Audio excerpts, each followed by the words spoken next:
திமுக கட்சியை சார்ந்தவங்க சொல்றாங்க,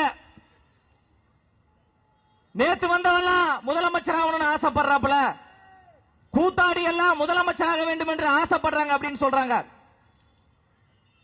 மரியாதைக்குரிய ஐயா மு க ஸ்டாலின் அவர்கள் யாரு? அவரும் படத்துல நடிச்சிருக்கிறாரு, சீரியல்ல நடிச்சிருக்கிறாரு. அவருடைய தவ புதல்வன் உதயநிதி ஸ்டாலின் யாரு? சுதந்திர போராட்ட தியாகியா? செக்கிழுத்த செம்மலா? மக்களுக்காக தியாகம் செய்த தியாகியா? நீயே ஒரு கூத்தாடி தாயா, நீயே நடனமாடியவர் தாயா, எங்களை பார்த்து கூத்தாடி என்று சொல்வதற்கு உங்களுக்கு என்ன அருகதை இருக்கிறது? அண்மையிலே அண்டை நாடான ஈழத்திலே இலங்கையிலே கொத்து கொத்தாக என் தாய் தமிழ் உறவுகள் அங்கு சுட்டு படுகொலை செய்யப்படுகின்ற பொழுது எங்க தலைவர் தளபதி அவர்கள் கூத்தாடியாக இருந்து கொண்டு 2008 தன் பின்னாடி வந்த லட்சக்கணக்கான ரசிகர்களை திரட்டி இலங்கையில் நடப்பது போர்க்குற்றம், அங்கே இறப்பவர்கள் தமிழர்கள், அதை கண்டித்து மிகப்பெரிய ஆர்ப்பாட்டத்தை செய்தது நீங்கள் சொன்ன கூத்தாடி என்கின்ற எங்க தலைவர் தான் தமிழ்நாட்டுக்காக நின்றாரு.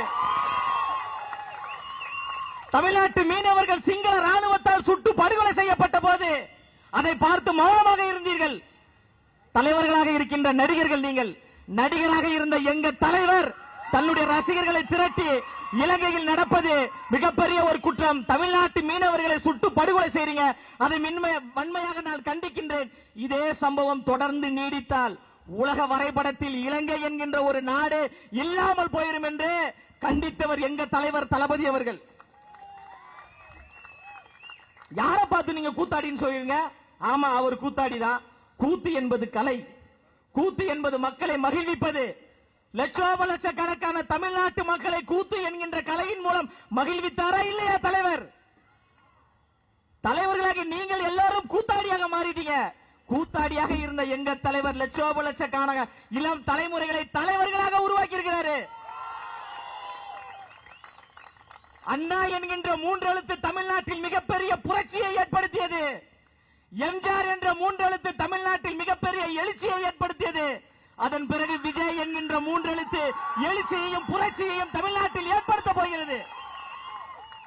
தன் பின்னாடி வந்த ரசிகர்களை வெறும் ரசிகர்களாக மட்டும் வைத்துக் கொள்ளாமல் இந்த சமூகத்தின் மீது பற்று வர வேண்டும் என்று அந்த ரசிகர் மன்றத்தை நட்பணி மன்றமாக மாற்றினார். அந்த நட்பணி மன்றத்தை அப்படியே விட்டுவிடாமல் மக்கள் இயக்கமாக மாற்றினார்.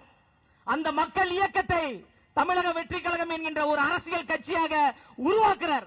அதனால எங்களை ரசிகர்கள் கூட்டம், நாங்கள் கூத்தாடிகள், நடிகர்களிடம் நாட்டாலை கொடுக்கலாமா என்று பேசுவதற்கு